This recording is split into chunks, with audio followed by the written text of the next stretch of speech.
મારા વાલા પ્રિયો, ઈસુ ખ્રિસ્તના નામમાં હું તમને શુભેચ્છા પાઠવું છું.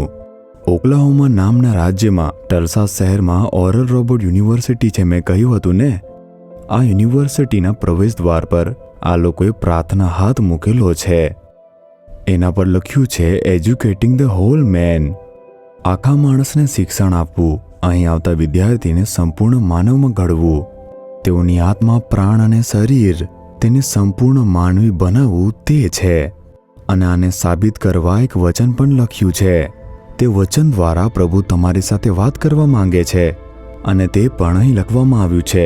લૂક તેના 2 અધ્યાયના 52માં વચનમાં તમે જુઓ, ઈસુ શરીરમાં તથા જ્ઞાનમાં વૃદ્ધિ પામતા ગયા અને ઈશ્વર તથા માણસોની પ્રસન્નતા પ્રાપ્ત કરતા રહ્યા.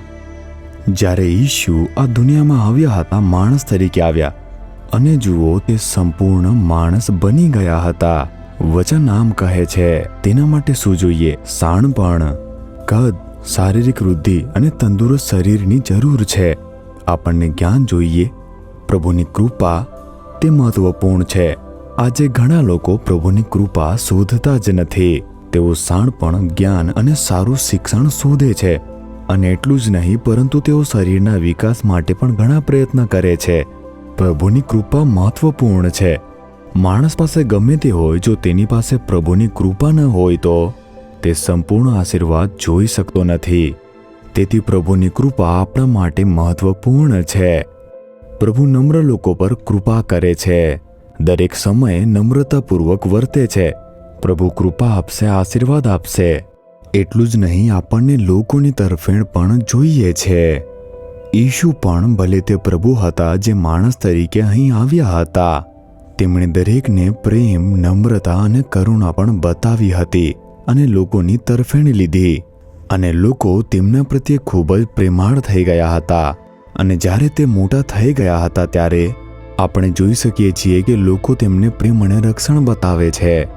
લોકોની તરફેણ આપણા માટે જરૂરી છે. જેવી રીતે પ્રભુની કૃપા જરૂરી છે, તેવી રીતે લોકોની તરફેણ પણ મહત્વની છે. તે જીવનમાં હોવી જોઈએ. આપણા જીવનમાં પણ આપણે લોકોની તરફેણમાં આગળ વધવું જોઈએ. શું તમારા માટે છે? શું તમારી આસપાસના લોકો તમને નિંદા કરે છે અને અપમાનિત કરે છે, તમને ઈર્ષ્યાથી જોઈ છે? એ બધું તો થવાનું છે, પણ તે જ સમયે શું એવા લોકો નથી જેઓ તમને તરફેણ બતાવે છે?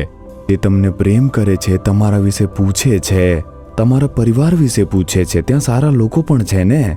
જો તમારી પાસે સારું હૃદય છે, સારા લોકો તમારી સાથે જોડાશે, તમારા પર તરફેણ કરશે. આવા લોકો પણ હાજર છે. તેઓ તમારા સારા અને ખરાબ સમયમાં સાથે રહે છે. જો તમારું હૃદય બરાબર નથી, તમારી સાથે કોઈ પણ જોડાશે નહીં. તેથી તમે કહો, હે પ્રભુ, મને સારું હૃદય આપો. જેવી રીતે તમે વિશ્વમાં રહીને દેવની કૃપા અને માણસોની તરફેણમાં કેવી રીતે વધારો કર્યો હતો, તેવી જ રીતે મારા બાળકોને મારે પણ તમારી જેમ જ જીવવું જોઈએ.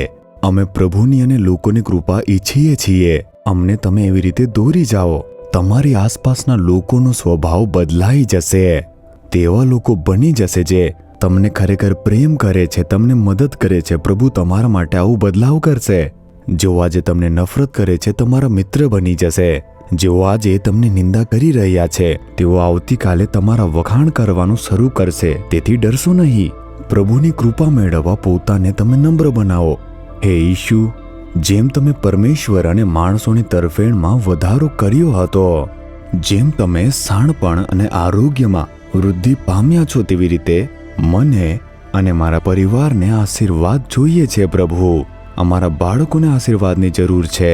મને આ વરદાન આપો અને મને માર્ગદર્શન આપો. પ્રભુ, ઈસુના નામમાં પ્રાર્થના કરું છું. Amen, amen.